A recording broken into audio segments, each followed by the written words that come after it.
the Elder Scrolls Online, we're bringing two different groups of players together. We got the Elder Scrolls crowd, which is used to great games like Skyrim and Oblivion and Morrowind and the older games. And then we have the MMO crowd, which is used to all the great MMOs from the last 15 years. We're bringing them all together into one great game, and we're really excited to tell you about it.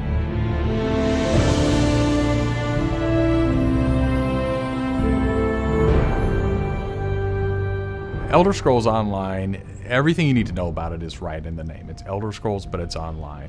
And when the team set out, they wanted to create strategic real-time combat. We wanted to create a lot of world immersion. We wanted to create a landscape that was rewarded exploration. But all of that had to be brought together with really great social systems. So Elder Scrolls Online, it's set 1,000 years before Skyrim. And not only is it 1,000 years before Skyrim, but it draws on all the legends and everything that you've read about in the books that you find in Elder Scrolls games. So we've got 20 years of lore to draw upon.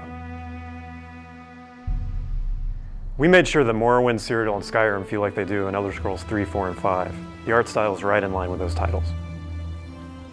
Now you can explore all of Tamriel. You can return to places that you've seen before, and you can explore new places that you've never been.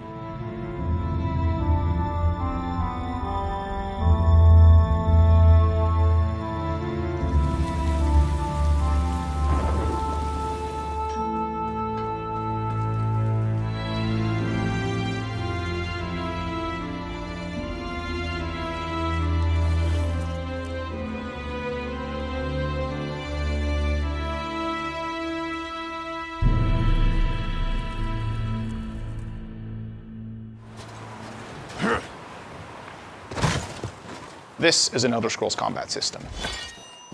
Moving your mouse will make you look around and aim your weapon. You can tap your left click to attack, hold it to power, hold your right click to block, and of course, sprinting, crouching, and sneaking around play a role.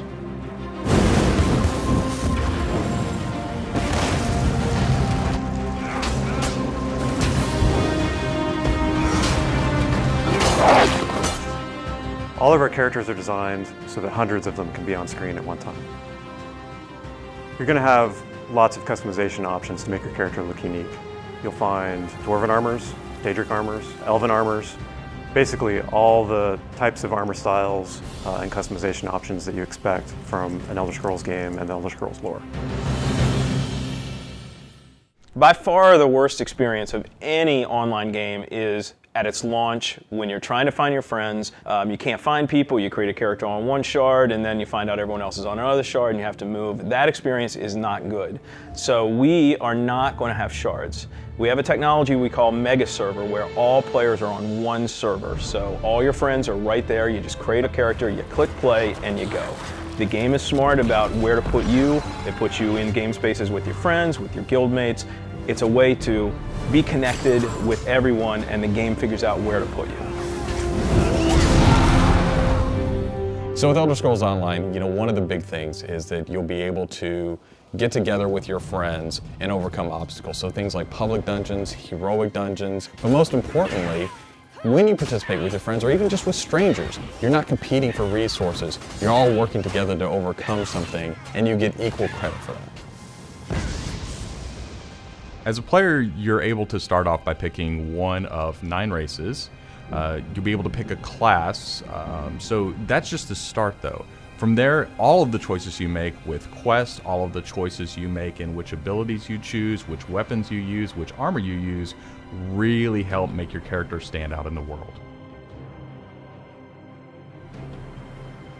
The basis for the customization system in Elder Scrolls Online is that you can use whatever weapon or armor type you actually want to use.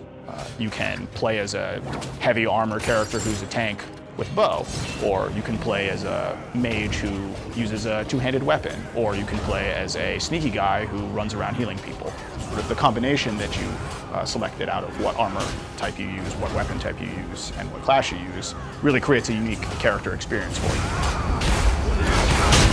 One of the things you're going to be able to do that's going to make you stand out is you have perks. For instance, perks allow you to become a werewolf or a vampire, or maybe even have special pets. But it's not just about that. There are other things like how you increase your stamina, how you increase your magic, or how you increase your health that really take you from your initial class choice, and it makes you stand out because you're saying these are the things that are important to me. This is the way I want to play. This is the role I want to take in combat.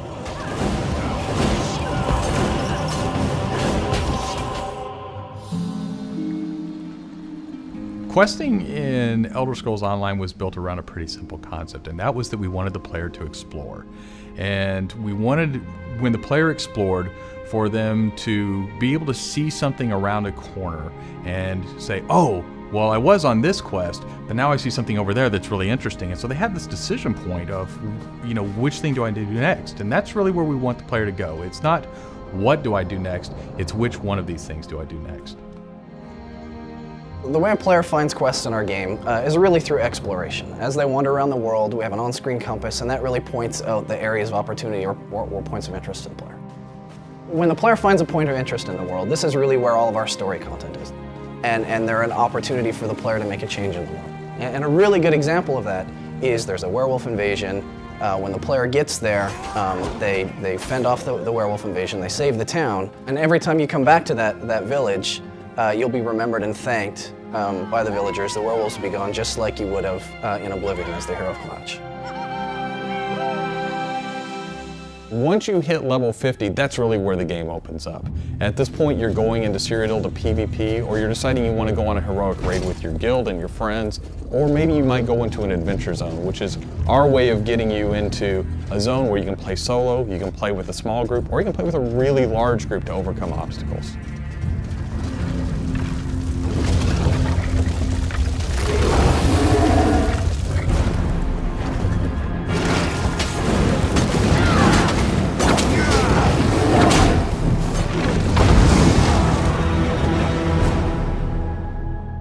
PvP in Elder Scrolls Online is focused around taking various structures in Cyrodiil. If you remember Cyrodiil from Oblivion, the space is very large, and that's a perfect setting for having three alliances fight each other. During this timeline, Imperial City is up for grabs, and there's no Emperor, so players are going to be fighting using trebuchets, catapults, all kinds of weaponry to take and hold keeps, structures, and resource fixtures around the keep to actually give the opportunity to crown one of themselves as an Emperor.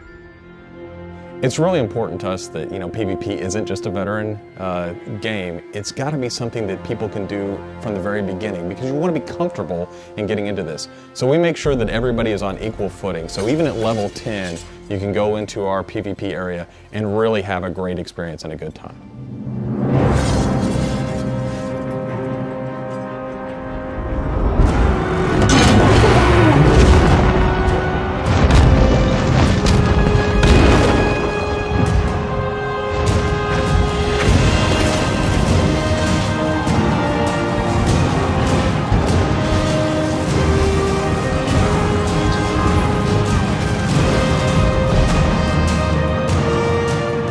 With a game the size of the Elder Scrolls Online, it's really hard in one demo, one presentation, one video to list everything about the game. So what you've heard today are the basics. Over time, we're going to go into more depth in everything you've heard about today and then all the other systems which we haven't talked about yet. All these elements are going to come together and make Elder Scrolls Online the next great online RPG.